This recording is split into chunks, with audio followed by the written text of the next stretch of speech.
Like, where did solar touch you? Yeah, absolutely, I'm here for the event. Doing the right thing equals making over $1 million a year. Either you're going to be able to become a diamond, right, as soon as the compression happens, or you're gonna become coal, and we're gonna figure that out. Hey guys, y'all are wicked late, so 10 push-ups.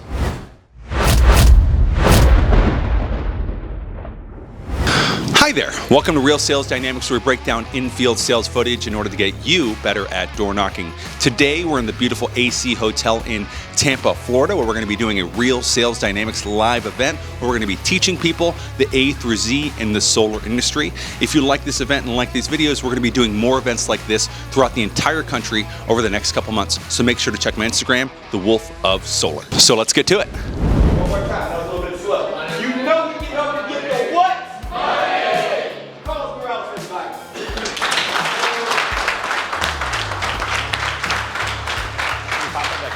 Who knocks doors out here? Woo! Okay, wow, that's fantastic. Two best reps I ever had in door knocking that I personally trained. Neither of them had any sales experience before I met them. One of them was a former heroin addict turned Uber driver. Most of the top sales guys that exist right now came from door-to-door sales. This will teach you amazing things about yourself, right? We turn strangers into friends. Every single friend that I've ever had started off as a stranger. We make friends and we turn them into referral machines, right? We collect autographs. We sell a new way of getting energy. And then we save the world as a result. Pretty simple. School doesn't matter. It doesn't matter. It doesn't matter at all. I don't care. Every single sale you don't get is a tuition. That's all it is. You're just paying your tuition every single day. When I walk out of a close that I don't get, I'm like, damn, I had to spend $5,000 on tuition today. If every single fifth door that I knocked, I got a sale, Jesus Christ, I wouldn't be here. I'd be trying to go find the one old lady who's at home right now. Okay? But that's okay, because it is our job to break their preoccupation. It is our job to be more interesting than whatever it was they were doing at that time. Okay? Yeah, I know I don't have time right now. You were literally sleeping at 2 p.m. and you don't have a job. Yeah, I don't have time right now. Do people buy on emotions or on logic? Emotions. Emotions. Do you know how we know this is true? Because every decision in your life is made emotionally and you justify it afterwards. So if we cannot emotionally connect with these people, we cannot win them over. It doesn't matter how great your product is. Anyone want to have a guess how many sales I got my first month? 1. Knock every single no soliciting sign you ever see. Why do they have a sign? Because they're afraid to say no. I totally screwed up that door. I'm going to give you guys freedom right now. They don't remember you. They don't. They literally don't remember you. If you knock their house 2 weeks later, and I've done this before, right, where I've like just screwed up a total pitch and I've went back and I'm like, hey, I'm going to try this again real quick. They're like, okay. Right? So if they remembered me, it's funny. And if they don't remember me, they apologize for not remembering me. Either way, I win. That's the only resource we have. It's time. So our job is to increase the amount of MMA we have in our life, money-making activities. What are the activities in your life that will increase the amount of money that you have? Because money equals freedom. We live in America. It's just kind of how it works. Okay. So 3 things to live a life with purpose. It needs to benefit you, it needs to benefit your family, it needs to benefit your community. If it only benefits you and it doesn't benefit your family and your community, it probably means you're selling drugs. Posture. Yeah. And I'm looking around right now. Posture. Let's try again. There we go. When you're really closed off, do you think people want to talk to you? No. Why? Because you're shy and scared. What the hell am I hiding? Yeah. Right? I could have some knives in here. I could have all kinds of things. What do you got in your pockets? What are you doing? Right? Do you got a gun in there? You got things that could hurt me? This is insecurity. That's all that is right there. Act as if every homeowner needs you, not the other way around. Customers will only buy from you if they're 10 out of 10 on you, 10 out of 10 on the product, and 10 out of 10 on the company. I had a customer who was like, so I can use as much power as I want and I'll never get a bill again? I'm like, No, it's not magical, right? I set you up for 120% offset. Don't set the thermostat to 58 degrees and allow every single electric car to park into your home. They're like, oh, okay, that makes sense, right? Versus an insecure rep is like, yeah, everything will be totally fine. It's totally cool. And guess what? They might not even sign up with that person because they know in the back of their head, well, that has to be a lie. They're not magical, right? The customer is purposely asking kind of a stupid question. And what's really important is that you never spend too much time on one customer. This includes when you're in the house. I used to sell to a lot of Filipino communities in San Diego. You had to sell 3 generations of people in every single house. The 19-year-old kid with the Subaru STI, right? Yep. The couple, and then the old lady who 90% of the times was actually the title owner for the home. And he had to win them all over it. When I was teaching people kickboxing, they were like, I would try to teach them footwork, right? You need to be able to move your body and everything else. They're like, can I throw a 360 roundhouse kick? No, you don't know how to move your feet. And in sales, as soon as I'm teaching someone the basics, they go, so how do I close 20 deals in a month? You don't even know how to stand, okay? If you try to pitch every single person exactly the same, you're not always running into the same person.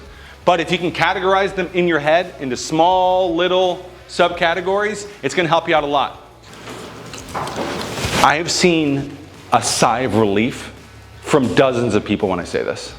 I'm like, I don't have panels in my car. They're like, oh, thank God. I'm like, don't worry, Nancy. We're not signing up for anything today. I'm not even sure if you're gonna be eligible for the program. And look at I'm literally pushing her back. Get out of here, bitch. You ain't going solar today. Prevent any out. This is a fully funded program. The only way I'm gonna be able to present those numbers to you is if everyone on title's here. Once I confirm that, I set the time up. For that time, I don't go, I'll be here around 7. You give them, does a 2:30 or a 5:15 work better?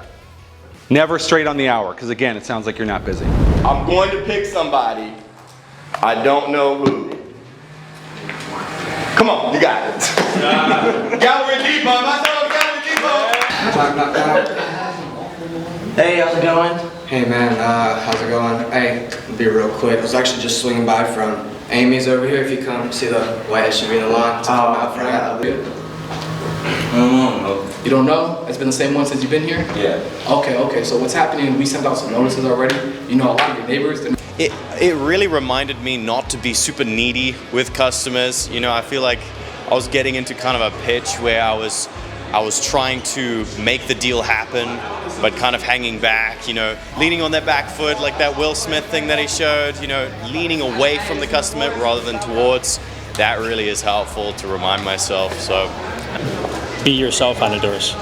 Completely be yourself.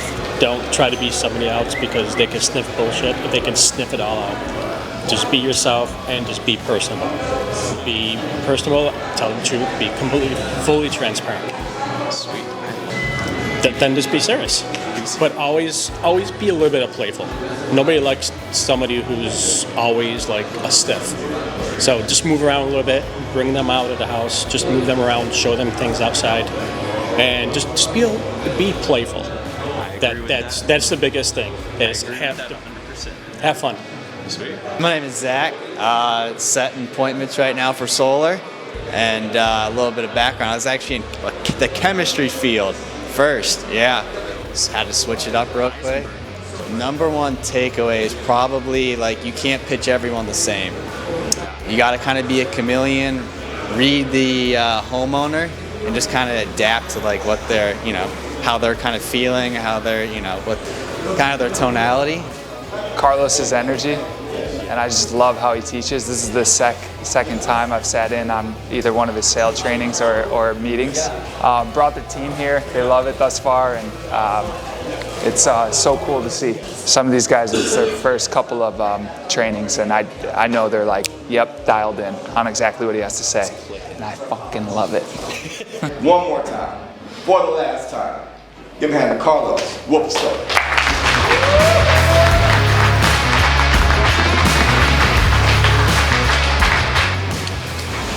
If you guys are hot right now, you obviously haven't knocked doors before. I knocked in, does anyone know where Yuma, Arizona is? We're thinking this place is safe. This place is homey. This place has nice AC and a good temperature. And we go, no, I want more for myself. And I want more for my family. And I want more for my community. And we got out of that cave. And that is what we do with every single homeowner. When we walk them out of their own house, when they're sitting in their home, lowering, right, turning off the air conditioner because they don't want to spend too much money on the electricity bill, we're bringing light to these people. We're taking them out of those caves. There are 3 sales in any solar sale. There's setting the appointment, there's closing the customer, and there's getting the actual job to installation. Most sales guys are just going to go, I'm going to talk just about my product, or they're going to try to build too much rapport. And you'll find this in car sales. You'll go to try and buy a car, and then out of nowhere, the guy's telling you about his life. And you're like, I don't give a shit about your life. I just want to buy my wife a Range Rover. Like, I don't need to hear all this stuff. Do I know every single thing that's going on in America right now? No. Do I listen to Joe Rogan's podcast because he has on a lot of really interesting people, and I know that a lot of my customers are going to be listening to him? Yes. Right? Those little things that you can use with your customers leverage you to put you in a better position than most sales guys. And by the way, use as many acronyms as you guys can. Acronyms are a specialized way to show people that you're smarter than them. Right? That's the entire reason why acronyms exist. I know this acronym, right? DTI, ROI. We take on the liability, you gain the asset of the cheaper power. Right? The certainty gap is, if you genuinely believe in what I'm telling you right now, I'm going to lower your electricity bill, we're going to cover the cost for install, there's going to be no lien on the property, instead of spending $300, now you're going to be spending $150, and we trust each other, there's no way in hell he's not going to sign up.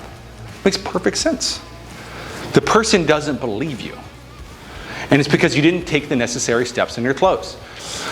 So one of the easiest ways to demonstrate that you're an expert is by creating what's called a flash roll.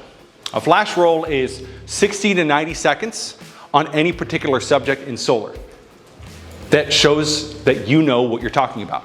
There can't be any ums, any ahs, any maybe, any I'll call my manager, we'll get to it kind of things. In the close, I explained 3 things: the problem with utilities, how net metering works, and the solar timeline. So with the problem with utilities, do you remember back in 2019 when they switched us over from coal to natural gas? Yeah, you guys remember that, right? They spent about $857 million doing that. And unfortunately, the price of natural gas did what? Went up about 300% during that time. Do you think natural gas is going to go down anytime soon? Probably not, right? Unfortunately, at the same time, your guys' utility rates went up about 32% in the last year. Do you know what also went up 32% in the last year?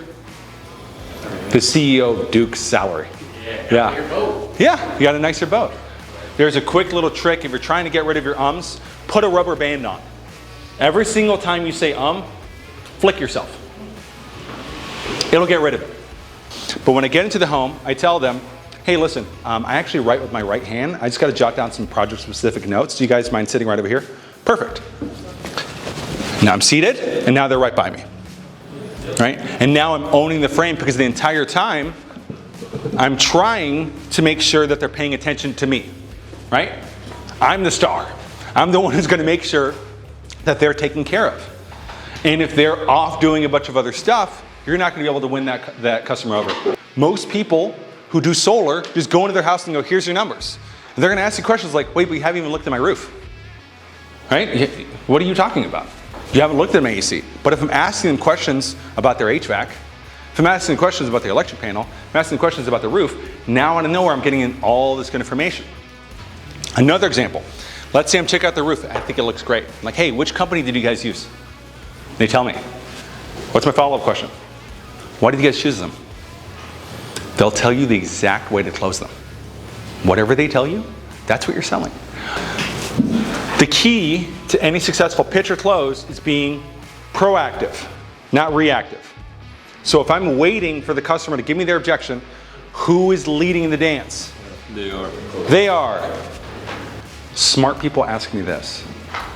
Smart people bring this up. And they go, I'm a smart person. Right? Smart people ask me about insurance, production, double bills, and roofs. Throw in whatever you want in there. That's like buying a $50 pizza and then getting charged $50 in order to ship it to your house. You're going to buy pizza from that place? No. So we cut out the shipping and handling charges. We're like the Amazon Prime of power. When I show them 446, and then I show them what the Sonova payment's gonna be, they might be excited. They might be like, okay, that's cool. But they might not sign. Am I comparing what they're paying right now to solar, or am I paying what they're paying in the future?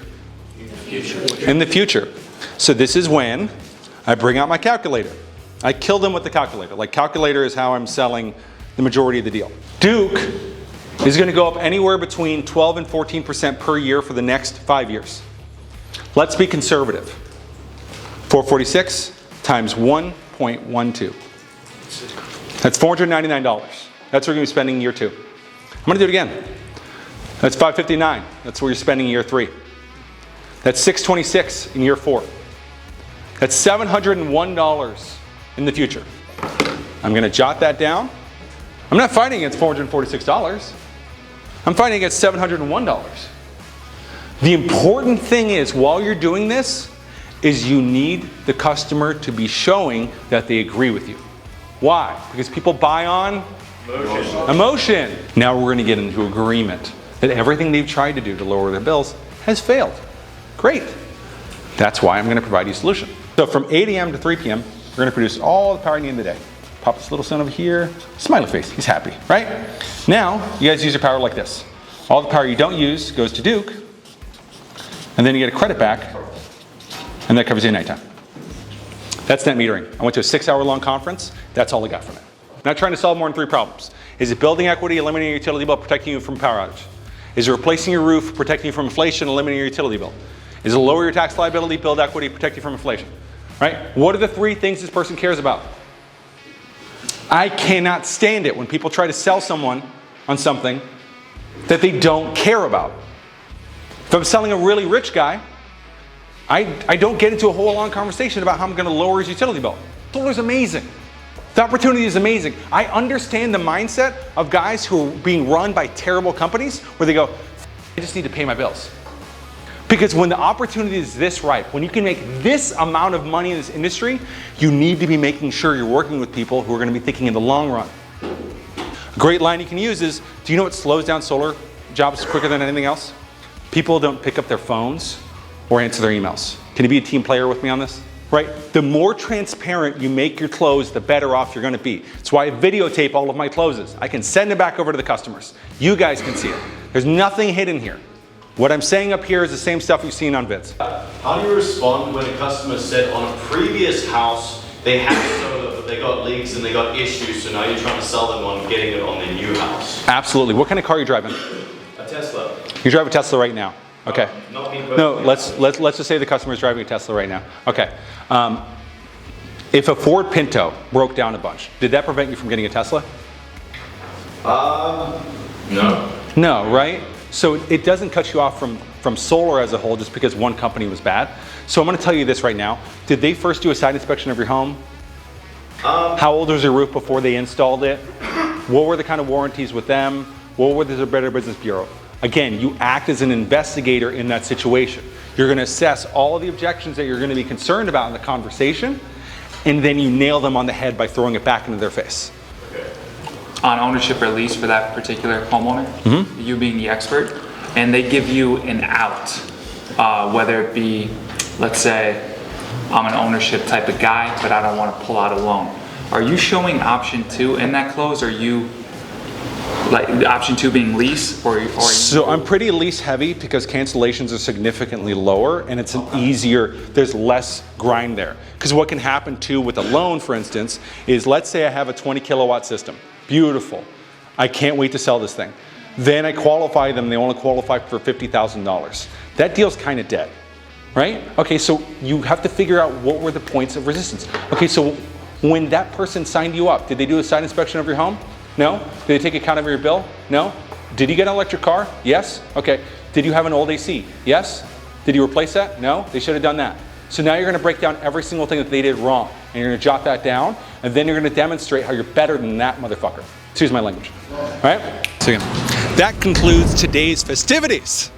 Whenever we have another one of these events, which we're going to be having all over Florida, make sure that you buy the ticket as soon as it comes out.